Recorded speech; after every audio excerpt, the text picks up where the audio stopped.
இப்போ ஒரு கண்டிஷனில் அந்த இடத்துல புண்கள் இருக்கு, அந்த புண்ணுக்கு மேலே நீங்கள் சாப்பிட்டுட்டே இருக்கனால தானே பிரச்சனை. இப்போ அதை ஆத்துறதுக்கு அந்த இடத்துல மியூக்கஸ் ஃபார்மேஷன் வரணும்ல, ஒரு நெய் போன்ற ஒரு படிவங்கள் வந்து அந்த புண்ணை ஆற்றணும். அதுக்கு என்ன பண்ணணும்? அதுக்கான விரதங்கள் மேற்கொள்ளணும்ல, அதுக்கான மியூக்கஸ் ஃபார்மேஷன் ஆகிற உணவு தானே நம்ம சாப்பிடணும். அது எந்த மாதிரியான உணவு? ஓகே, இப்போ இதுக்கு பேசிக்காக என்ன பண்ணுவோம், இந்த குடலில் இந்த பின்னாடி கட்டியாக இருக்குல்ல, அதை ஃபஸ்ட்டு எடுக்கணும்ல. சிலர் ஐபிஎஸ் கண்டிஷன் இருக்கவங்க நிறைய பேர் வத்தி தான் இருப்பாங்க. ஓகே, இந்த ஐபிஎஸ் சாப்பிட்டாலும் வந்து உடம்பு பிடிக்காது.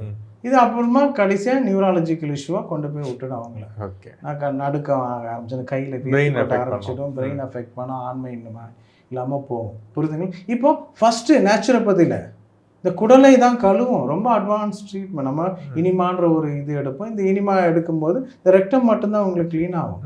இப்போ இந்த இந்த எங்கள் நேச்சுரோபதியில் நிறைய பேர் பண்ணுறாங்க. அதில் ரொம்ப அட்வான்ஸ் ட்ரீட்மெண்ட்டு ஒன்று எங்ககிட்ட இருக்குது, நிறைய பேர்கிட்டையும் இருக்குது.